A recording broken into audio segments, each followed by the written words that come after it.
नमस्कार मंडळी. आज आपण करणार आहोत शेवयाची खीर. झटपट होणारी अशी ही रेसिपी आहे.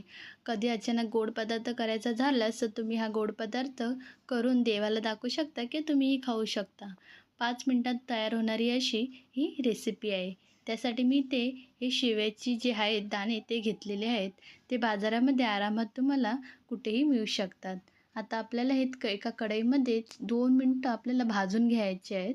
भाजताना आपल्याला गॅसची फ्लेम आपल्याला एकदम लो करून नाहीतर खालून आपली जी शेव आहे ती भाजू शकते, करपू शकते. त्यामुळे आपल्याला गॅस एकदम आपल्याला स्लो करून ठेवायचा आहे आणि त्याच्यावर हलक्याशा हाताने आपल्याला ही शेव भाजून घ्यायची आहे.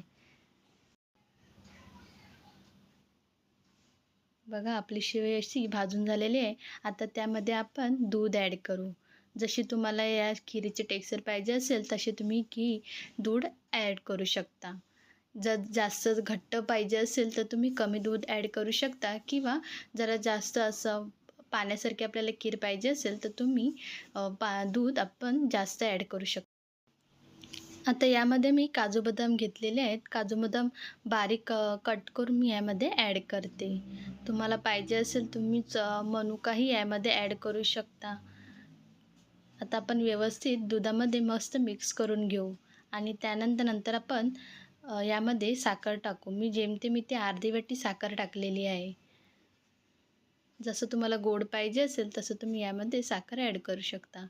पण जास्तही साखर यामध्ये ॲड करू नका, नाहीतर खीर काहीतरीच गोड होऊन जाईल. त्यामुळे अंदाजानुसार तुम्ही साखर यामध्ये ॲड करा. बघू शकता आपली झटपट अशी 5 मिनिटात होणारी शेवयाची खीर तयार आहे. आपला हा गोड पदार्थ स्वीट डिश तयार आहे खाण्यासाठी. नक्की ही रेसिपी ट्राय करून बघा. बघा किती स्मूथ झालेली आहे. जशी जशी गरम असणार तसंही आपल्याला एकदम पचायला हलकी असणार आणि नंतर गार झाल्यावरती ती हळूहळू घट्ट होत जाते. त्यामुळे गरम गरम खायला विसरू नका आणि माझा चॅनल लाईक शेअर सबस्क्राईब करायला विसरू नका. Thank you so much.